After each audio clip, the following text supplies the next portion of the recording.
اليوم راح اخذكم جوله 7 ساعات بمطار الشارقه. تعالوا خلينا نشوف ايش راح نسوي اليوم. انا شفته بسيط لكن حلو. الاحلى انه موجودين موظفين بكل مكان يساعدوك. هسه قبل الاكل بالبدايه راح اروح ادور على فندق الترانزيت لان طيارتي بعد 7 ساعات، فلازم ارتاح شويه قبل الانطلاق. هذا فندق الترانزيت. هسه حجزت غرفه ب $60 بال10 طيارتي. حلو هاي الرسومات اللي على الحائط. مو غرفه، سرير. انا عبالي غرفه.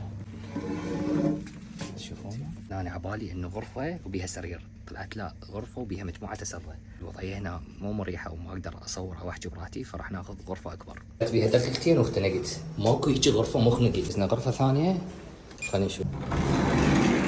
اي هاي اهون. سعر هاي الغرفه $75. شوفون ميز صغير وسرير والحمام مشترك برا. انا خالي لي بطل مي، خالي لي معجون اسنان وفرشه. البطن قامت